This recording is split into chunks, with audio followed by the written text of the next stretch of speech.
ओम शांति। सभी का स्वागत है। आज की सुलोचना मैम जी पढ़ने वाली है, ज्वाइन हुए हैं क्या?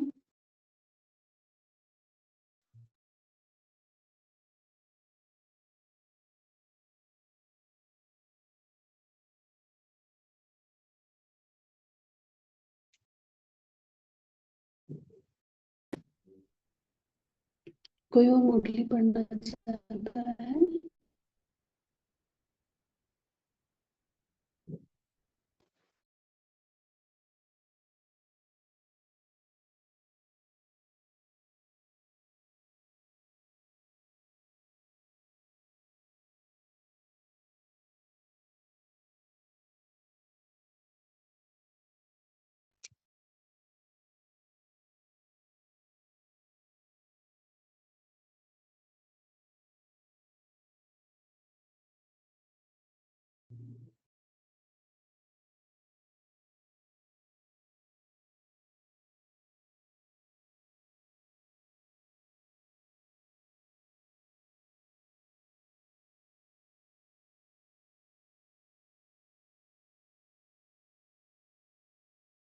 कोई चांस लेना चाहेगा आज की मुरली पढ़ने का?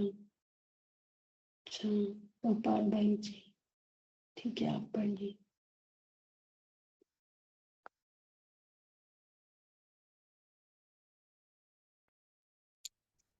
ओम शांति। सभी का अव्यक्त मुरली क्लब के सुबह के सत्र में स्वागत है। और आज की मुरली 30 अप्रैल 1983 की मुरली है और इसमें बाबा ने विशेष परम पूज्य बनने का आधार, हम सभी का लक्ष्य ही क्या है, हम परम पूज्य थे और बाबा हमें सम्मान याद दिलाते हैं।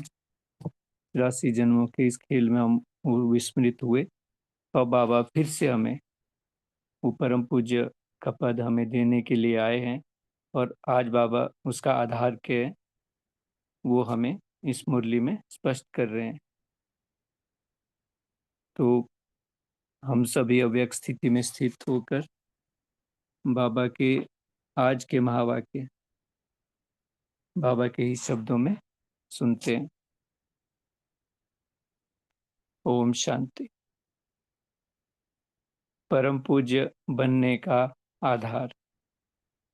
परम पूज्य महान आत्मा बनाने वाले, श्रेष्ठ पद की प्राप्ति कराने वाले शिव बाबा बोले, सभी मधुबन महान तीर्थ पर मेला मनाने के लिए चारों ओर से पहुंच गए। हम भी सभी मधुबन में अपने आप को देखें। इतनी सुंदर सभा लगी हुई है, बाबा बैठे और बाबा के बच्चे बैठे हुए। इसी महान तीर्थ के मेले की यादगार अभी भी तीर्थ स्थानों पर मेले लगते रहते हैं। इसी समय का हर श्रेष्ठ कर्म का यादगार चरित्रों के रूप में, गीतों के रूप में अभी भी देख और सुन रहे हो। इस छोटे से युग का कितना महत्व है। तो पूरे कल्प में वो यादगार के रूप में चल रहा है। बाबा कहते, चैतन्य श्रेष्ठ आत्माएं अपना चित्र और चरित्र देख सुन रही है। चित्र भी देख रहे हैं और चरित्र भी देख और सुन रही है। ऐसे समय पर बुद्धि में क्या श्रेष्ठ संकल्प चलता है। समझते हो ना कि हम ही थे, हम ही अब हैं और कल्प कल्प हम ही फिर होंगे। यह फिर से, अब शेष अंडरलाइन कर रहे हैं, यह फिर से की स्मृति और नॉलेज और किसी भी आत्मा को, महान आत्मा को, धर्म आत्मा को व धर्म पिता को भी नहीं है। वो तो सोचते हैं कि हम लीन हो जाएंगे, मुक्त हो जाएंगे, पर बाबा कहते हैं कि ये स्मृति उनको नहीं है कि फिर से ये बार बार रिपीट होता रहता है, हम ही थे और हम ही बन रहे हैं। बाबा क्या कहते, लेकिन आप सब ब्राह्मण आत्माओं को इतनी स्पष्ट स्मृति है, वह नॉलेज है जैसे 5,000 वर्ष की बात, कल की बात। 5,000 वर्ष की बात कल की बात है। कल थे, आज हैं, फिर कल होंगे। तो आज और कल इन दोनों शब्दों में 5,000 वर्ष का इतिहास समाया हुआ है। इतना सहज और स्पष्ट अनुभव करते हो। कोई होंगे वह हम ही थे, हम ही हैं। जड़ चित्रों में अपने चैतन्य श्रेष्ठ जीवन का साक्षात्कार होता है।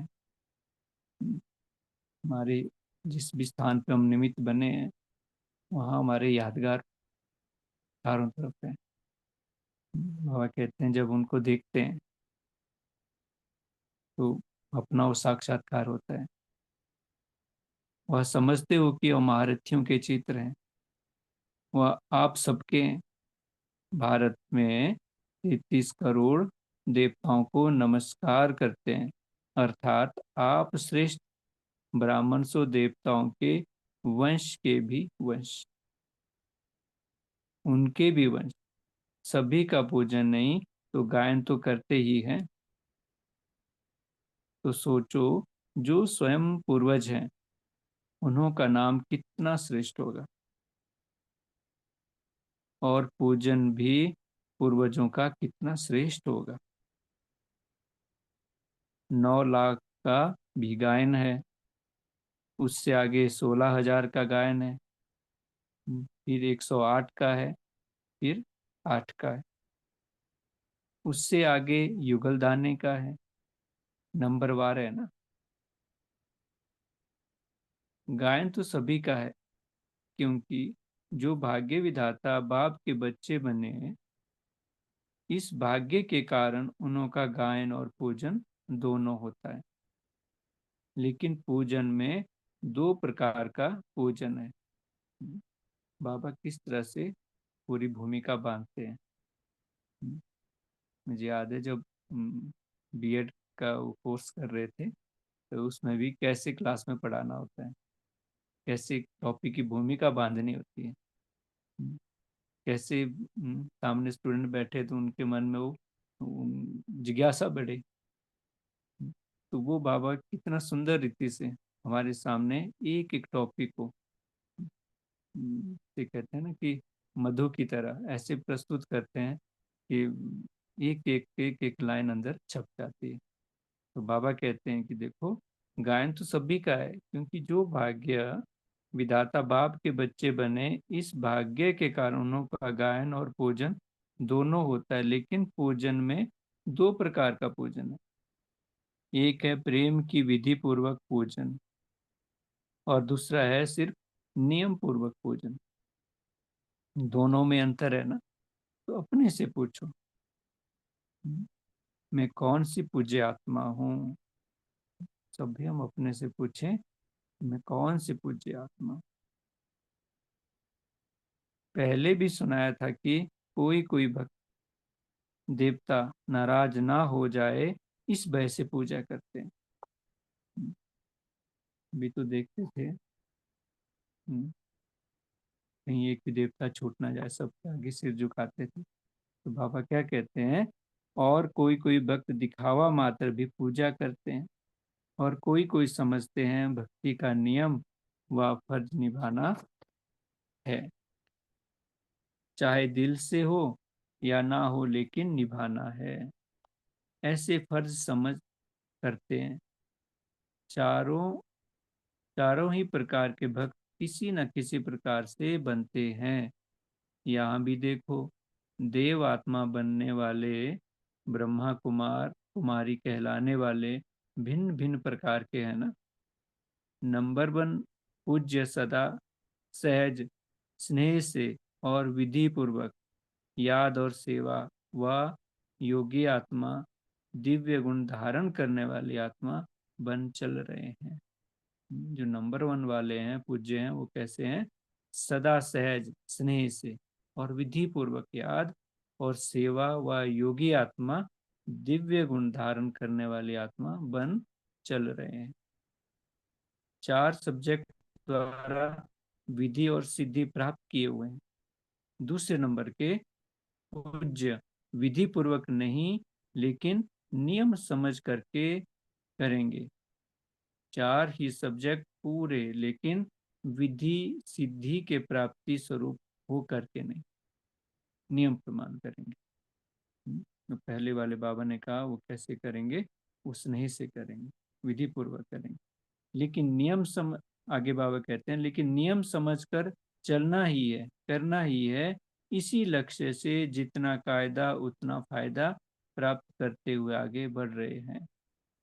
वह दिल का स्नेह स्वतः और सहज बनाता है और नियम पूर्वक वालों को कभी सहज कभी मुश्किल लगता, कभी मेहनत करनी पड़ती और कभी मोहब्बत की अनुभूति होती।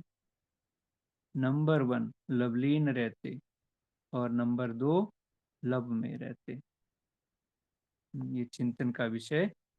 नंबर 1 कैसे रहते हैं, लवलीन खोए हुए समाये हुए, और नंबर 2 लव में रहते।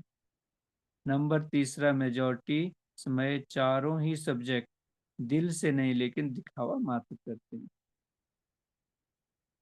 याद में भी बैठेंगे नामी ग्रामी बनने के भाग से।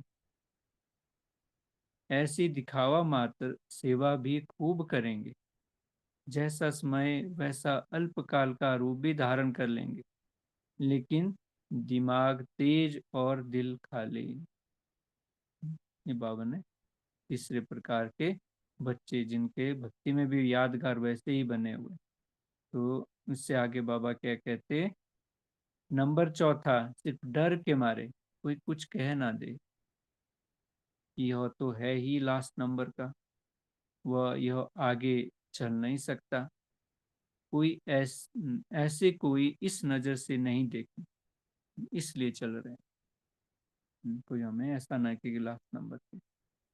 बाबा क्या कहते, ब्राह्मण तो बन ही गए और शूद्र जीवन भी पसंद नहीं, और ब्राह्मण जीवन में विधि पूर्वक चलने की हिम्मत नहीं, इसलिए मजबूरी मझधार में आ गए। ऐसे मजबूरी व डर के मारे चलते ही रहते। ऐसे कभी कभी अपने श्रेष्ठ जीवन का अनुभव भी करते हैं, इसलिए इस जीवन को छोड़ भी नहीं सकते। ऐसे को कहेंगे चौथे नंबर का पूज्य आत्मा। तो उन्हों की पूजा कभी कभी और डर के मारे मजबूरी भक्त बन निभाना है, इसी प्रमाण चलती रहती। यादगार भी फिर उसी रूप से कभी कभी पूजा कभी कभी और डर के मारे मजबूरी भक्त बन निभाना है, इसी प्रमाण चलती रहती। और दिखावा वाले की भी पूजा दिल से नहीं लेकिन दिखावा मात्र होती, इसी प्रमाण चलते रहते। तो 4 ही प्रकार के पूज्य देखे हैं ना। जैसे अभी स्वयं बनेंगे वैसे ही सतयुग त्रेता की रॉयल फैमिली व प्रजा उसी नंबर प्रमाण बनेगी, और द्वापर में ऐसे ही भक्तमाला बनेगी। अभी अपने आप से पूछो, मैं कौन। भी अपने आप से पूछते हैं कि मैं कौन। वह चारों में ही कभी कहाँ कहाँ कभी कहाँ चक्कर लगाते हो। कभी नंबर 1, कभी नंबर 2, कभी नंबर 3, कभी नंबर 4। बाबा कहते फिर भी भाग्य विधाता के बच्चे बने पूज्य तो जरूर बनेंगे। नामी ग्रामी अर्थात श्रेष्ठ पूज्य 16,000 तक नंबरवार बन जाते हैं।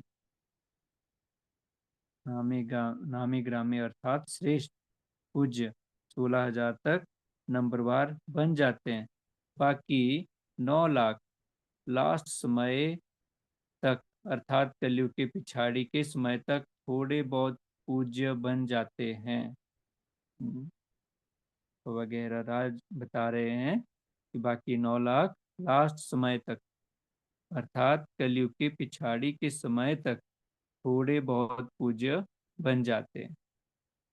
तो समझा, गायन तो सबका होता है। गायन का आधार है भाग्य विधाता बाप का बनना, और पूजन का आधार है चारों सब्जेक्ट में पवित्रता, स्वच्छता, सच्चाई, सफाई। भगवान के बन गए, ये क्या हो गया हमारा गायन का आधार। दूसरा बाबा कहते उसके ऊपर की स्थिति पूजन का आधार है चारों सब्जेक्ट में, उसमें क्या है पवित्रता, स्वच्छता, सच्चाई, सफाई। ऐसे पर बाप दादा भी सदा स्नेह के फूलों से पूजन अर्थात श्रेष्ठ मानते हैं। फिर भी श्रेष्ठ मान परिवार भी श्रेष्ठ मानते हैं और पूजन अर्थात श्रेष्ठ मानते हैं। परिवार भी श्रेष्ठ मानते हैं और विश्व भी वाह वाह के नगाड़े बजाए उनकी मन से पूजा करेगा, और भक्त तो अपना इष्ट समझ दिल में समाएंगे। तो ऐसे पूज्य बने हो जब है ही परम पिता, सिर्फ पिता नहीं है लेकिन परम है, तो बनाएंगे भी परम ना। पूज्य बनना बड़ी बात नहीं है लेकिन परम पूज्य बनना है। वह क्या कहते हैं, पूज्य बनना बड़ी बात नहीं है लेकिन परम पूज्य बनना है। बाप दादा भी बच्चों को देख हर्षित होते हैं।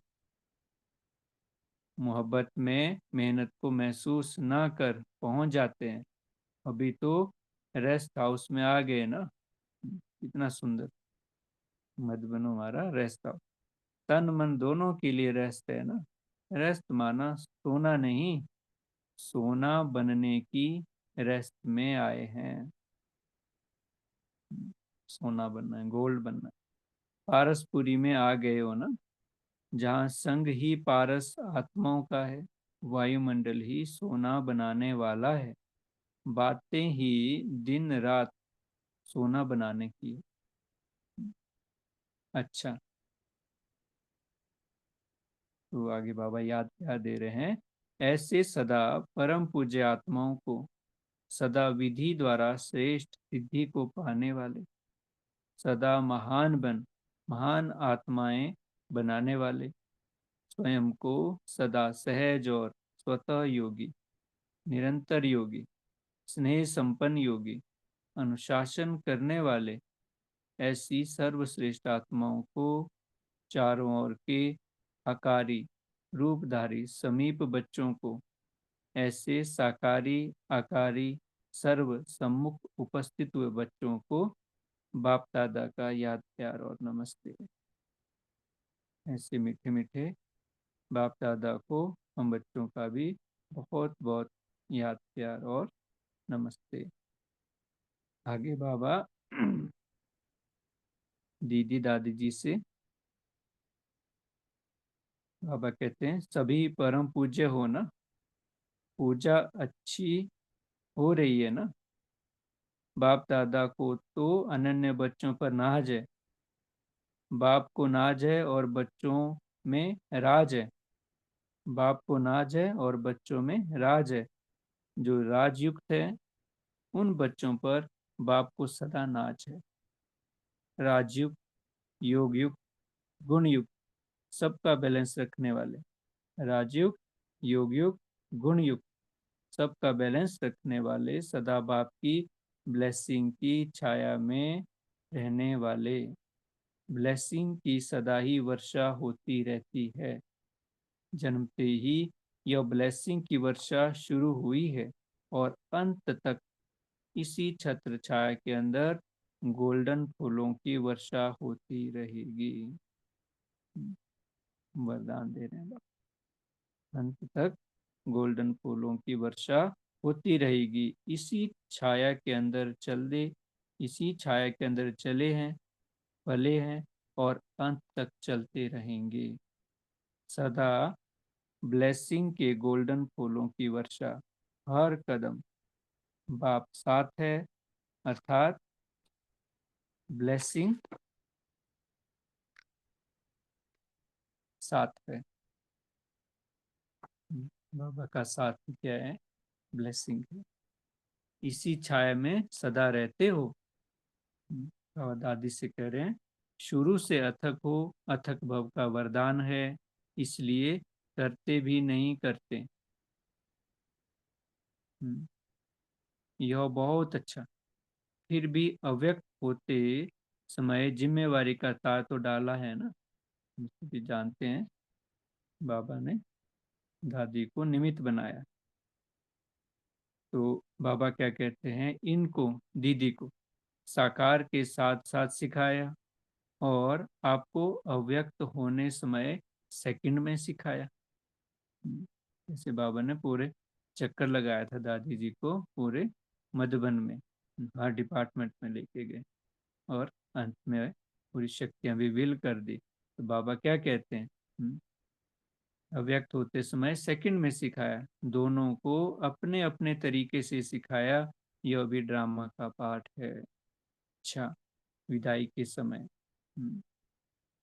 सुबह देखो बाबा 6:30, बाबा शाम को आए, सुबह तक पूरी रात भर मिलन होता रहा।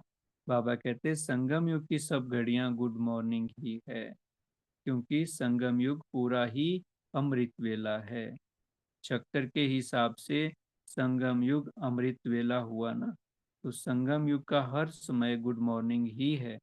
तो बाप दादा आते ही गुड मॉर्निंग में है, जाते भी गुड मॉर्निंग में है, क्योंकि बाप आता है तो रात से अमृत वेला बन गया। बाबा आने का और जाने का समय गुड मॉर्निंग। तो आते ही अमृत वेले में है और जब जाते हैं तो दिन निकल आता है, लेकिन रहता अमृत वेले में ही है। दिन निकलता तो चला जाता है। और आप लोग सवेरा अर्थात सतयुग का दिन, ब्रह्मा का दिन, उसमें राज्य करते हो। बाप तो न्यारे हो जाएंगे ना, तो प्यारी दुनिया के हिसाब से सदा ही गुड मॉर्निंग है, सदा ही शुभ है और सदा शुभ रहेगा। इसलिए शुभ इसलिए शुभ सवेरा कहें कहें, शुभ रात्रि कहें, शुभ दिन कहें, सब शुभ ही शुभ है। तो सभी को कलयुग के हिसाब से गुड मॉर्निंग और संगम युग के हिसाब से गुड मॉर्निंग, तो डबल गुड मॉर्निंग। बाबा को बोलेंगे, बाबा डबल गुड मॉर्निंग। अच्छा, ओम शांति। एक प्रश्न है नीचे, ब्राह्मण जीवन में मुख्य फाउंडेशन कौन सा है? उत्तर है स्मृति ही ब्राह्मण जीवन में फाउंडेशन है। स्मृति का सदा अटेंशन, स्मृति सदा समर्थ रहे तो सदा विजयी है। जैसे शरीर के लिए श्वास फाउंडेशन है, ऐसे ब्राह्मण जीवन के लिए स्मृति फाउंडेशन है। शरीर के लिए श्वास फाउंडेशन है, भाव कहते हैं ऐसे ब्राह्मण जीवन के लिए स्मृति फाउंडेशन है। सदा स्मृति रहे, स्मृति रहे। ये ब्राह्मण जन्म विशेष जन्म है, साधारण नहीं। पूरा दिन भर पूरा संगम ये स्मृति रहे, यह ब्राह्मण जन्म विशेष जन्म है, साधारण नहीं। ऊंचे ते ऊंचे बाप के साथ ऊंचे पाठधारी है, ऊंचे ते ऊंचे बाप के साथ ऊंचे पाठधारी है। तो ऊंचे पाठधारी का हर संकल्प, हर बोल विशेष, साधारण नहीं हो, साधारण नहीं हो सकता।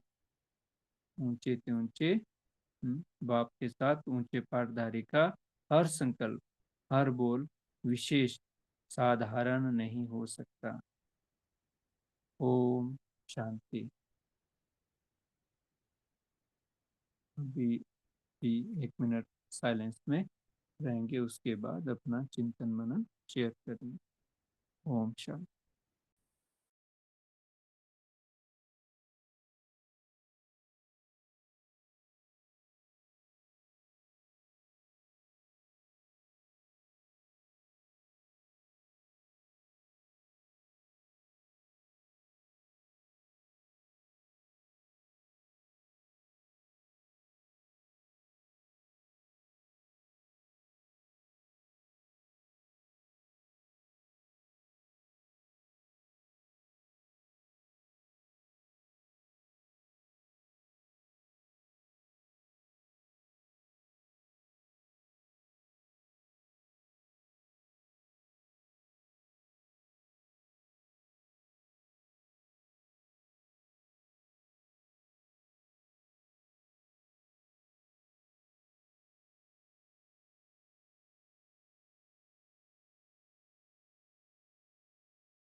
ओम शांति। थैंक यू भाई जी। तो सभी शेयर कर सकते हैं।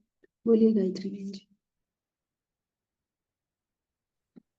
ओम शांति। आवाज आ रही? हाँ जी।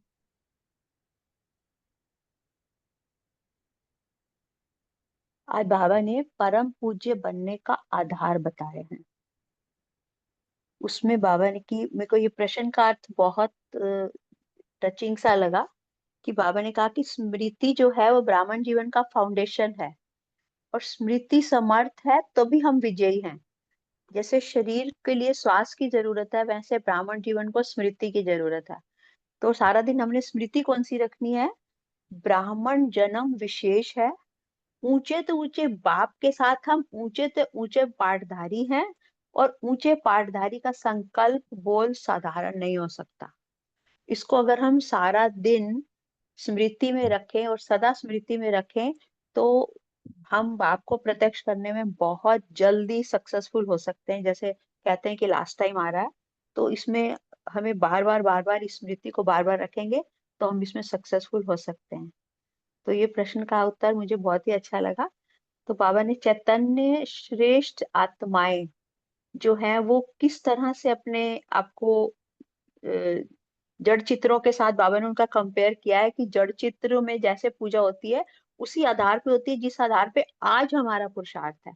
आज हम जैसा जैसा पुरुषार्थ करते जाएंगे वैसे वैसे तुम्हारी द्वापर कलयुग में पूजा होती जाएगी। तो उसमें पहले नंबर पे बाबा ने लवलीन बच्चों के बारे में बताया जो दिव्य गुण धारण करते हैं। दूसरे बताया लव में रहने वाले बच्चे बताए हैं जो विधि विधान से पूजा करते हैं, लेकिन प्राप्ति स्वरूप होकर नहीं रहते।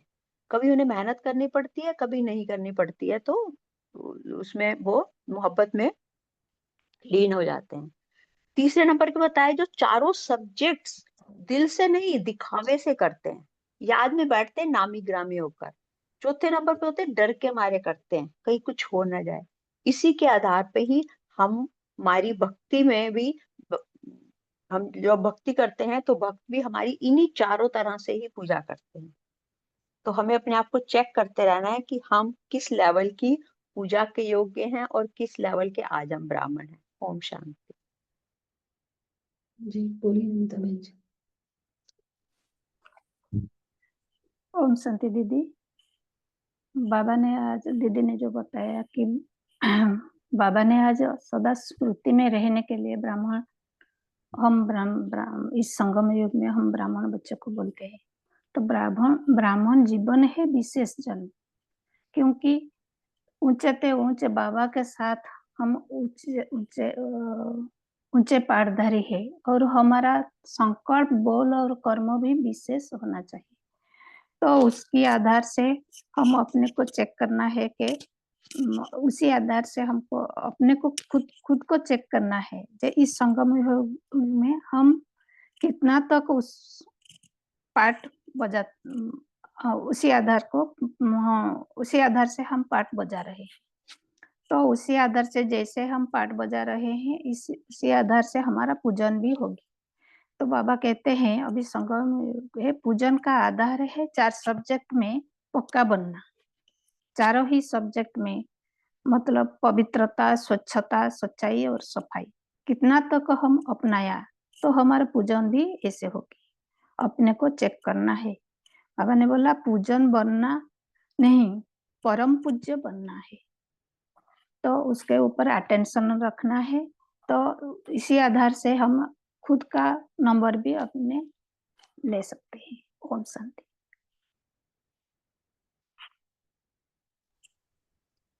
ओम शांति। Good morning. तो आज बाबा कह रहे हैं कि हम ही थे और हम ही अब हैं और कल्प कल्प फिर से हम ही होंगे।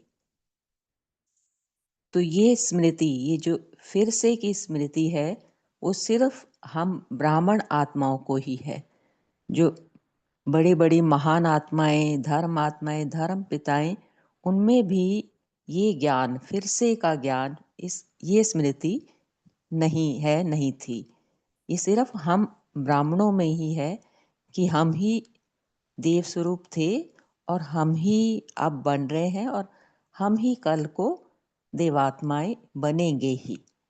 तो ये आज और कल दोनों शब्दों में 5000 वर्ष का इतिहास समाया हुआ है। ये कल की ही बात लगती है। हम देवता थे और हम ही देवता बनेंगे। बाबा कहते कि हम आत्माएं सदा राजयुक्त, योग युक्त और गुण युक्त रहें तो सदा बाबा की छत्र छाया के अंदर और सदा अनुभव होता रहे कि बाबा मुझ पे ब्लेसिंग्स के गोल्डन फूलों की वर्षा कर रहे हैं, बाप सदा मेरे साथ हैं। तो इस स्मृति से हम सदा अथक रहेंगे, याद और सेवा में सदा अथक रहेंगे। और बाबा ने संगम युग को, पूरा संगम युग को अमृत वेला बताया है, सदा ही गुड मॉर्निंग। ये संगम युग का हर क्षण सदा ही शुभ है। ये स्मृति हम आत्माओं को सदा रहे। तो मुझ आत्मा को एक नेचुरली से ही, सहजता से ही बाप की मोहब्बत में रहना है, सदा बाप के लवलीन रहना है और अनुभव होता रहे कि मैं प्राप्तियों से भरपूर हूँ, वरदानों से भरपूर हूँ, अधिकारी हूँ, सदा सुख शांति पवित्रता की अधिकारी हूँ और मुझे सदा ये वरदान मिल रहे हैं। ओम शांति।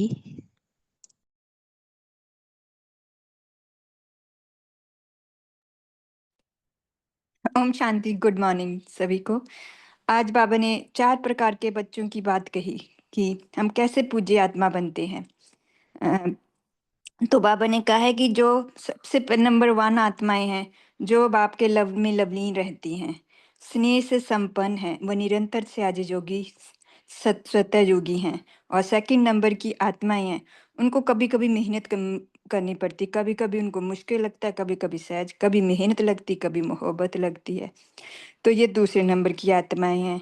और तीसरे नंबर वाली आत्माएं बाबा कहते हैं कौन सी, जो दिखावे वाली हैं, दिमाग नहीं है, दिमाग से खाली है, अर्थात बाबा से प्रीत बुद्धि नहीं है, बस सिर्फ दिखावा है कि मेरा नाम हो, मैंने सेवा इतनी की, मैं प्लानिंग बुद्धि वाली हूँ। तो बाबा कहते हैं कि ऐसी तीसरे नंबर वाली आत्माएं हैं। और चौथे नंबर वाली आत्माएं जो हैं, बाबा बोले वो डर के मारे डर के मारे बाबा को याद करते हैं, डर के मारे नियम पूर्ण चलते हैं, जैसे अमृत वेला, मुरली आदि, हम पीछे ना रह जाएं, जहाँ हमें कुछ कह ना दे। ये 4 प्रकार की बाबा ने आत्माएं हम बच्चों को बताई हैं। तो बाबा ने आज बहुत क्लियरली एक्सप्लेन किया है कि जो 16,000 की, 9,000 की और 9,000, 16,000 और 33,000, जो 16,000 की आत्माएं हैं, बाबा कहते हैं वो पूज्य आत्माएं बनती हैं। जो 16,000 से 9 लाख तक की आत्माएं हैं, वो कभी कभी पूज्य बनते हैं, क्योंकि वो कभी कभी बाबा को याद करते हैं, उनमें पवित्रता की कमी है, तो स्वतः निरंतर याद नहीं है। और जो 9 लाख से ऊपर हैं, 33 करोड़ तक की आत्माएं हैं, बाबा कहते हैं उन आत्माओं का गायन होता है। तो आज बाबा ने बहुत क्लियरली एक्सप्लेन किया है। तो ये पॉइंट मुझे क्लियर हुआ आज की मुरली में से। तो हमें बाबा ने, हम बच्चों को कहा है कि विधि से सिद्धि, तो विधि सही होगी तो सिद्धि होगी, तो परमात्मा में लवलीन होंगे, तो उसी हिसाब से हमारी भक्त हमारी पूजा करेंगे, हमारी माला बनेगी। ओम शांति जी। Have a wonderful day. Thank you बाबा।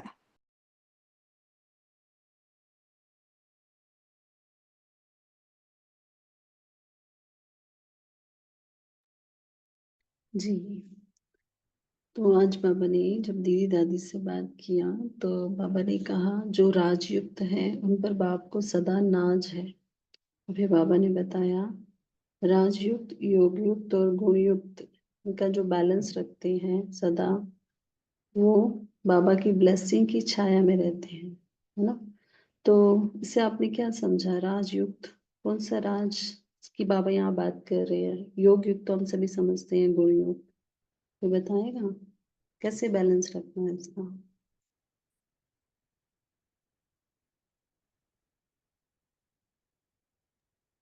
ओम शांति।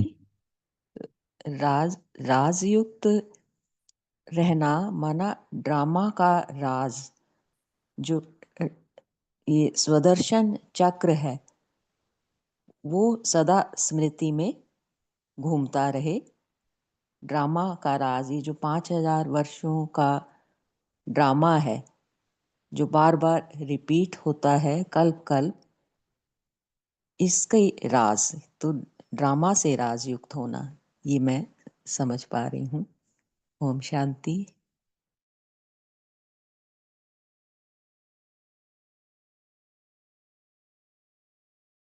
जी, कोई और बताएगा? तीनों का बैलेंस रखने की बाबा ने बात की आज। ओम शांति दीदी। जी राजयुक्त माना बाबा ने बोले कि जो ड्रामा का राज है, माना सृष्टि चक्र का राज को समझना है। ये कोई नया नहीं, नथिंग न्यू। बाबा ने मुरली में बोलते हैं कि नथिंग न्यू, वो बनाया हुआ ड्रामा है। हम भी थे, हम भी हैं और हम भी होंगे। कुछ नया कुछ नहीं होता है। तो 5000 साल के अंदर जो राज बाबा फिर से हमको इस संगम युग में बाबा हमको समझाते हैं। वही ड्रामा रिपीट हो रहा है। वो तो बाबा ऐसे बोलते हैं, तो इस राज को समझना है। तो राज युक्त रहने से हमारा बोल कर्म संकल्प सब कुछ भी उसी हिसाब से विशेष भी होगी और श्रेष्ठ भी होगी, क्योंकि ऊंचते ऊंच पिता हमको ये ज्ञान देते रहे, इस संगम युग में ज्ञान दे रहे। ऐसे मैंने समझा। ओम शांति। योग युक्त माना सदा निरंतर बाबा से योग लगा रहे, चलते फिरते खाते पीते बाबा की ही याद में पूरा दिन बाबा की लगन में मग्न रहे। तो योग युक्त रहने से नेचुरली गुण युक्त भी हम बनेंगे, दिव्य गुणों के अधिकारी, दिव्य गुणों के स्वरूप बन जाएंगे। ओम शांति। जी बोलिए पूनम जी। ओम शांति। तो बाबा ने राजयुक्त जो बोला है, तो हम सभी जानते हैं कि ये राजयोग है। तो सिर्फ चक्र को फिराना ही राज मीन्स वो नहीं है। लेकिन देखिए, कल की ही मुरली में बाबा ने कितना सुंदर सुंदर बताया कि मुझे स्वराज्य अधिकारी बनना है सबसे पहले। तो स्वराज्य में भी बाबा ने सारा क्लियर किया कि वहां पे सतयुगी दुनिया में एक राज्य, एक धर्म, तो कितनी सारी बातें आती है। तो ये सब बातें हमें पढ़नी है, समझनी है, क्योंकि ये अपनी पढ़ाई है, यूनिवर्सिटी में है। कल तो नशा ही चढ़ गया। कितना ना सुंदर बाबा ने बताया कि वहाँ की धारणा है, दिव्य गुण धारणा है, और इतनी सारी बातें जो सतयुगी दुनिया में लॉ एंड ऑर्डर हमारे सब होंगे, तो वो आज हम बन रहे हैं। तो आज सारा कुछ वो नोंधा जा रहा है। तो उसमें ये सब बातें जो हमें धारण करनी है, जो हमें राजयुक्त बनना है, तो वो हम तब बन सकेंगे जब अभी हम बाबा से योग युक्त होकर रहेंगे। हमारी लाइफस्टाइल हो जाए कि योग वाली जीवन। बाबा ने कहा सिर्फ ऐसा नहीं सोचना है खाते पीते चलते हुए, हाँ भाई बाबा की याद है, वो छोटी सी बात है। लेकिन योग युक्त होकर रहना, हर वक्त ये याद रहे कि मैं आत्मा हूँ, मैं तो हूँ ही आत्मा, और सारी आत्माएं पार्ट प्ले कर रही है। हम कितनी जल्दी दूसरों के लिए रिएक्ट कर देते हैं कि ये आत्मा ऐसी है, वो ऐसी है। तो कितना न हमें बिल्कुल राजयुक्त रहस्य हमारे जीवन में इतने सारे बाबा ने क्लियर किए हैं, तो वो सब समझना, राजयुक्त योग युक्त होके रहना, ये बनना है हमें। ओम शांति। मेरी बहन जी। ओम शांति। प्यारे बाप दादा, जो आज ये राजयुक्त तो ऐसा मनन चिंतन चला कि जो गायन और पूजन का आधार इस अव्यक्त वाणी के आधार पे कि गायन का आधार है भाग्य विधाता बाप का बनना, और पूजन का आधार है चारों सब्जेक्ट में पवित्रता, स्वच्छता, सच्चाई, सफाई। और इसमें जो इस समय प्रेजेंट में कि नंबर 1 पूज्य जो है वो सदा से स्नेह से विधि पूर्वक याद और सेवा व योगी आत्मा, दिव्य गुण धारण करने वाली आत्मा बन चल रहे हैं। तो इस समय जो प्रेजेंट में जो विशेष ब्राह्मण आत्माएं हैं जिनकी भक्ति में साथ साथ देख रहे हैं ना हम कि इस समय संगम युग पे जो पार्ट प्ले किया जा रहा है, तो भक्ति में भी पूजन का आधार चल रहा है। तो ये जो राज है ये किसी भी आत्मा को, चाहे महान आत्मा हो, धर्म आत्मा हो, धर्म पिता हो, इनको किसी को भी नहीं है, बाबा कह रहे हैं। तो जो फिर से की स्मृति और नॉलेज है ये किसी भी आत्मा को नहीं है, लेकिन आप सब ब्राह्मण आत्माओं को इतनी स्पष्ट स्मृति है कि ये किनकी पूजा हो रही है, किनका गायन हो रहा है, किनका पूजन हो रहा है, किनकी रोज, जैसे बाबा ने कहा कि जो लवलीन आत्मा है वो नंबर 1 आत्मा, उनकी कैसे पूजा होती है, नंबर 2 वालों की कैसे होती है, नंबर 3 वालों की कैसे होती है। तो उसका आधार यहाँ पर है। तो ये सब हम बच्चे ही जानते हैं। तो ये राज बाबा ने आज की अव्यक्त वाणी से बताया। ओम शांति। जी, बहुत अच्छा। तो अभी पोल लॉन्च कर रहे हैं, तो सभी उसका रिप्लाई करेंगे।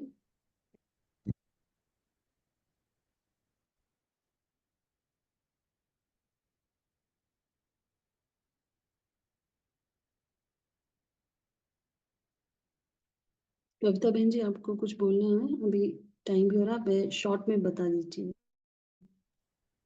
जी, ओम शांति दीदी। बस यही जैसे कि अभी सभी बहनों ने बताया, तो जैसे कहते हैं ना, जो ड्रामा के राज को नहीं जानता वो नाराज हो जाता है। तो बाबा का कहना कि राज युक्त योग युक्त, और बाबा को भी नाज होता है जो बच्चे इस राज को जानते हैं कि सब कुछ खेल है और खेल के समान उसे देखें, तो हमारी जो स्थिति है वो सदा अचल और अडोल रहेगी। तब बाबा से हमारा जो कनेक्शन है वो निरंतर रहेगा, योग युक्त रहेंगे। तब बाबा को भी ऐसे बच्चों पे नाज होगा, क्योंकि जो राज वो जानते हैं ड्रामा का, उस पे यथार्थ रीति वो उसे जानकर उसे मानकर चल रहे हैं, तो वो डिस्टर्ब कभी नहीं होगे। तो वही कहना था। ओम शांति। जी, गोपाल भाई जी, आप हम सबको होमवर्क देंगे आज के मुरली से? ओम शांति। आज हम होमवर्क के रूप में जो 3 शब्द बाबा ने कहे, जिसके ऊपर बात चर्चा भी बहुत हुई, राजयुक्त, योगयुक्त और गुणयुक्त। बाबा ने जो विशेष कहा है कि दीदी से जब मिल रहे थे तो बाबा ने कहा कि परम पूज्य हो ना। बाबा ने पूरी जो मुरली चलाई है, कौन क्यों ऐसा रोल प्ले कर रहा है, उसका जो सारा बाबा ने कहा है वो राज, हम बच्चे उसको जानते हैं। इसलिए किसी को हम दोषारोपण ना करके ये ऐसा क्यों कर रहा है वैसा, क्योंकि हम राजयुक्त, हम उस याद राज को जानते हैं और सब कुछ बाबा के साथ उस योग में, योग की लगन में मगन और गुण मूर्त बनना है, क्योंकि उनको दान देना, सहयोग देना है कुछ ना कुछ, क्योंकि अब अपना पाठ सबका चल रहा है। तो हम ये 3 शब्दों का बैलेंस आज होमवर्क के रूप में लेंगे। अभी हम योग की तरफ चलते हैं। तो अभी अव्यक्त स्थिति में स्थित होकर अपने उस पूज्य स्वरूप को इमर्ज करते हैं, जिसमें हम अपने आप को उस फाइनल स्टेज में देखना चाहते हैं।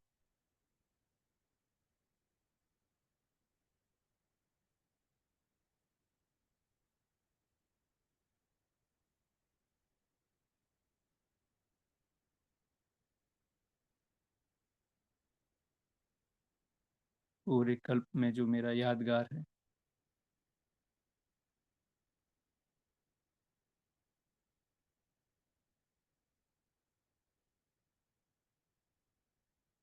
कैसे भक्ति मार्ग में भक्त बड़े स्नेह युक्त लगन से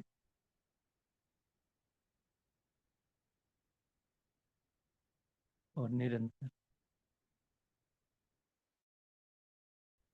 पूजा कर रहे हैं, और मैं अपने को उसी पूज्य स्वरूप में अभी निरंतर अपने को सदा जाग कीजिए, सदा ही सबको वरदान देने वाले वरदानी मूर्त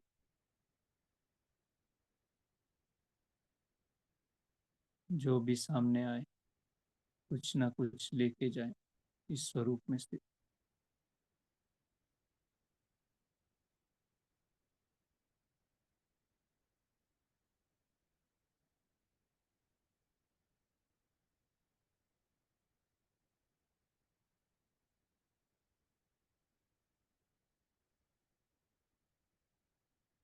सर्वात्माओं को परमात्मा पिता से प्राप्त शक्तियां, गुण और ज्ञान का अखंड भंडारा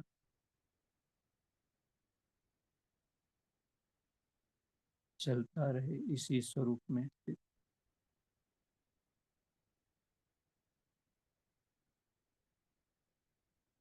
मैं राजयुक्त हूँ, योग युक्त हूँ और गुण युक्त। ओम शांति, ओम शांति, ओम शांति। थैंक यू बाबा, थैंक यू, आप सबका भी बहुत बहुत थैंक यू। ओम शांति। को भी बहुत बहुत थैंक यू। कल फिर मिलेंगे। Have a nice day. ओम शांति। शांति सभी को। ओम शांति। गुड ओम मॉर्निंग। शांति। प्रिय बाबा ओम का शांति। ओम शांति। थैंक यू ओम बाबा। शांति। शुक्रिया बाबा।